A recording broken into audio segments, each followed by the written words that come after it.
alaihi wasallam. Mekah yang semula hanya ditinggali oleh Hajar dan Nabi Ismail, seiring dengan berjalannya waktu, berubah menjadi sebuah negeri yang besar. Berkat doa Nabi Ibrahim, negeri itu sungguh mendapatkan berkah dari Allah. Masyarakatnya hidup dalam kecukupan dan sejahtera. Beribu-ribu tahun kemudian, Mekah berubah menjadi negeri yang sangat kejam.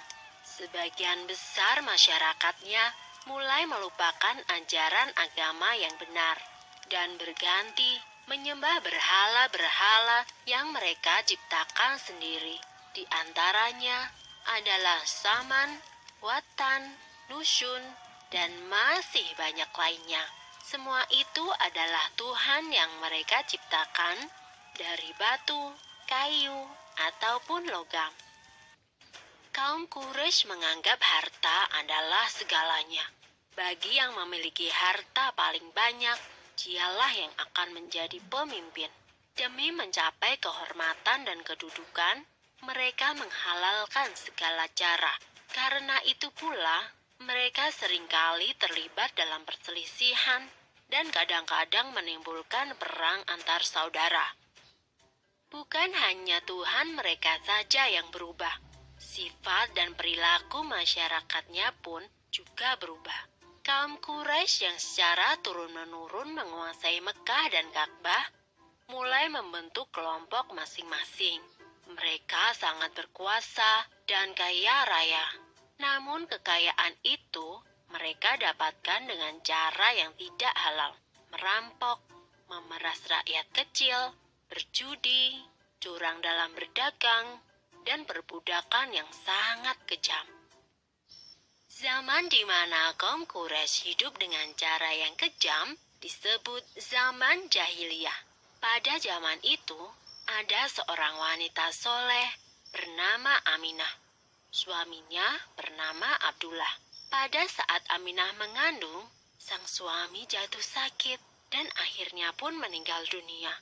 Aminah merasa sangat sedih karena harus hidup sendirian. Pada suatu malam, ia bermimpi melihat bulan jatuh ke pangkuannya. Menurut ahli tafsir mimpi, kelak anak yang dikandung oleh Aminah akan menjadi orang yang dihormati.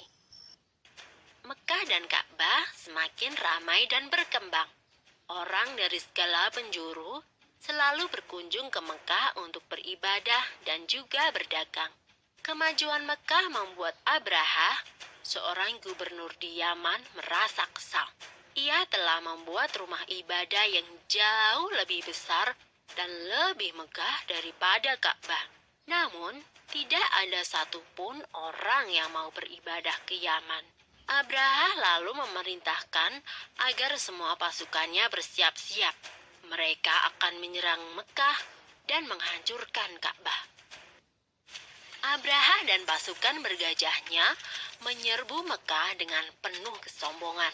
Ketika ia akan menghancurkan Ka'bah, tiba-tiba datang ribuan burung ababil.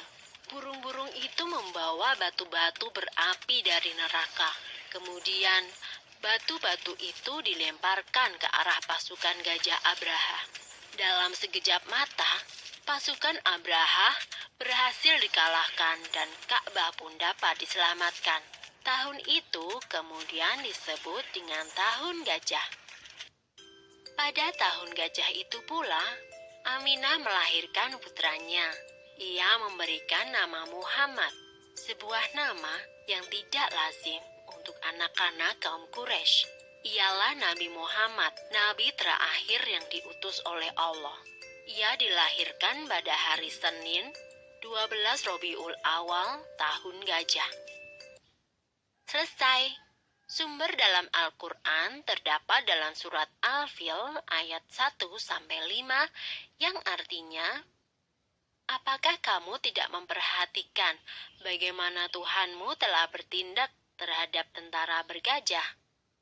Bukankah dia telah menjadikan tipu daya mereka untuk menghancurkan Ka'bah itu sia-sia? Dan dia mengirimkan kepada mereka burung yang berbondong-bondong yang melempari mereka dengan batu berasal dari tanah yang terbakar. Lalu dia menjadikan mereka seperti daun-daun yang dimakan ulat.